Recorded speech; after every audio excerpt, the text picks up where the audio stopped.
Menu bracketing flash. Vitesse synchro flash. Donc là on n'a pas les mêmes contraintes que sur un appareil photo avec obturateur mécanique, mais malgré tout on reste sur un choix de vitesse de synchronisation. Donc on peut avoir des synchronisations plus ou moins rapides, à savoir que le 1/60 de seconde, si on veut une synchronisation lente, et bien on va choisir ces valeurs. Par contre, la vitesse de synchronisation va être du 1/200 de seconde, et à partir du 1/200 de seconde, on peut également passer en synchronisation haute vitesse. Et donc là on va choisir 1/250 auto FP qui peut nous emmener jusqu'à une vitesse de synchronisation du flash de 1/8 millième de seconde. Alors quelle utilité? Si on veut travailler par exemple en plein jour avec une grande ouverture d'objectif et qu'on veut éliminer des ombres disgracieuses sur un visage. À ce moment-là, vous allez pouvoir monter jusqu'au 8 millième de seconde avec le flash et une grande ouverture. Et vous aurez une photo qui sera bien équilibrée. Par contre, il faut faire attention, c'est que quand on travaille en synchro haute vitesse, déjà il faut un flash spécifique qui puisse discuter avec l'appareil photo pour cette synchronisation haute vitesse. Et en plus, on va perdre de la puissance au niveau du flash. Comment ça va fonctionner?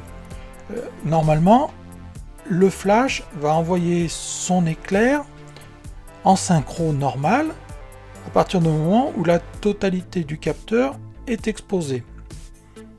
Donc il va donner toute sa puissance à un moment donné, ou la puissance nécessaire pour équilibrer la scène. Quand on travaille en synchro haute vitesse, on va avoir un temps d'accès à la lumière qui sera beaucoup plus courte au niveau du capteur. Le flash va envoyer une série d'éclairs qui vont, ça sera imperceptible pour nous, mais qui vont éclairer pendant ce très court laps de temps de 1/8 millième de seconde. Donc le fait qu'il envoie plusieurs éclairs fait que chaque éclair sera moins puissant, donc aura une portée moins importante. Donc vraiment, la synchro de vitesse c'est très utile pour plein de choses, mais sachez que vous ne pouvez pas travailler à une distance aussi éloignée du sujet que si vous êtes en synchro normale. Vitesse d'obturation flash. Alors là, on a le choix de 30 secondes jusqu'à 1/60 de seconde. Quand on est en mode P ou en mode A, priorité ouverture, on peut choisir d'avoir une synchro flash plus courte que le 1/200 de seconde. Donc on va choisir ici cette vitesse de synchronisation.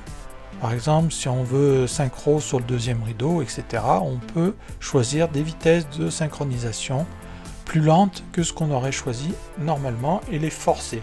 Sachant qu'en mode M et en mode S, on n'a pas besoin de faire de sélection dans ce menu parce qu'on va pouvoir accéder à ces vitesses lentes directement. Correction expo pour flash, vue dans son ensemble. Donc la correction d'exposition va équilibrer entre le sujet principal et l'arrière-plan. Donc c'est pour ça qu'on a les deux petits icônes, c'est qu'on va jouer aussi bien sur la mesure de la lumière de l'appareil photo que sur la puissance du flash. Alors que si on passe sur arrière-plan uniquement, la mesure du flash se fera sans rectification, la puissance du flash n'aura aucune rectification. Par contre, on va pouvoir surexposer ou sous-exposer l'arrière-plan. Là, en fonction du rendu qu'on veut obtenir sur la photo, on a ces deux possibilités. Contrôle de la sensibilité auto. Donc un peu sur le même principe, en sensibilité automatique, le sujet et l'arrière-plan vont être pris en compte pour équilibrer, ou sans ça, le sujet sera le seul point de mesure. Si on mesure par exemple sur le sujet, on va avoir un équilibre d'exposition qui sera correct, mais par contre le fond risque d'être sous-exposé ou surexposé en fonction des sources lumineuses. Mode lampe pilote, si vous êtes sur ON et que vous avez un flash qui est compatible avec le système Nikon, si vous avez attribué la fonction lampe pilote à un bouton raccourci de votre appareil photo, quand vous allez appuyer sur ce raccourci, vous allez avoir un éclair qui va partir sans que la photo soit prise. Ça vous permet d'avoir un ordre d'idée des ombres éventuelles, de la puissance du flash et du rendu avant que vous ne réalisiez réellement la photo. Bracketing auto en mode manuel. Là, vous pouvez choisir plusieurs types de réglages du bracketing. Donc, dans ce cas-là, ça va être le flash et la vitesse, la puissance du flash et la vitesse qui va changer. Là, on va faire évoluer la puissance du flash, la vitesse d'obturation et l'ouverture. Dans ce cas-là, on va jouer uniquement sur le flash et l'ouverture, le flash et la sensibilité ISO, ou la puissance du flash uniquement. Donc là aussi, c'est vraiment fonction de ce que vous voulez obtenir. Si vous voulez une profondeur de champ constante, vous allez plutôt jouer sur flash et vitesse. Par contre, si votre profondeur de champ a moins d'importance, vous allez pouvoir jouer sur flash et ouverture, ou flash, vitesse, ouverture.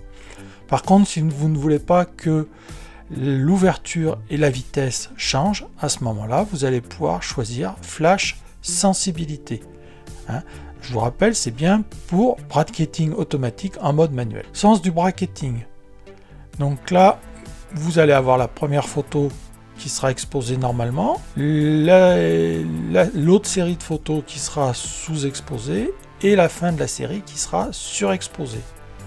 Et dans ce cas-là, vous allez commencer par les photos sous-exposées, photos normalement exposées, photos surexposées.